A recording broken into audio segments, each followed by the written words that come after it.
ಬೀದರ್ ಎಕರೆಗೆ 25,000 ಪರಿಹಾರ ನೀಡಿ ಬಂಡೆಪ್ಪ ಕಾಶಂಪುರ್ ಸರ್ಕಾರಕ್ಕೆ ಒತ್ತಾಯ.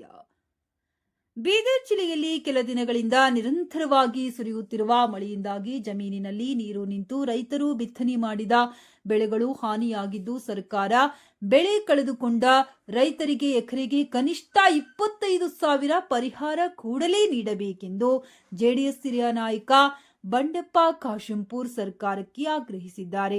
ಮಳೆಯಿಂದ ಬೆಳೆ ಹಾನಿಗೆ ಒಳಗಾದ ವಿಧಾನಸಭಾ ಬೀದರ್ ದಕ್ಷಿಣ ಕ್ಷೇತ್ರ ವ್ಯಾಪ್ತಿಯ ಹಲವಾರು ಗ್ರಾಮಗಳ ರೈತರ ಹೊಲಗಳಿಗೆ ಜೆಡಿಎಸ್ ಹಿರಿಯ ಮುಖಂಡ ಬಂಡೆಪ್ಪ ಕಾಶಂಪುರ್ ಭೇಟಿ ನೀಡಿ ಪರಿಶೀಲಿಸಿದರು.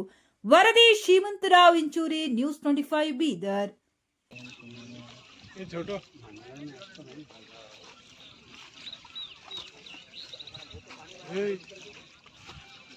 ಇಲ್ಲ ಅದು ಆಯ್ತು, ಬಟ್ ಬೇಸಿಕ್ಕು ಈಗ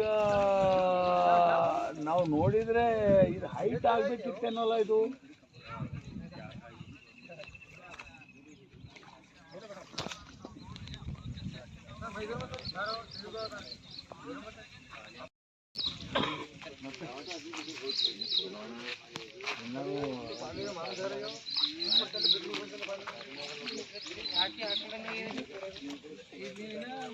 ಲೆವೆಲ್ ರೋಡಿಗಿಂತ ಸ್ವಲ್ಪ ಒಂದು 2 ಫೀಟ್ ಹೈಟ್ ಆಗ್ಬೇಕು.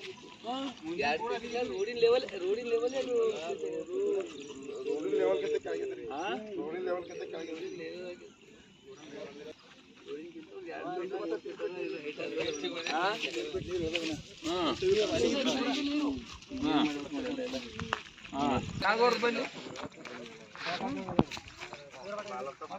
ಒಂದೇ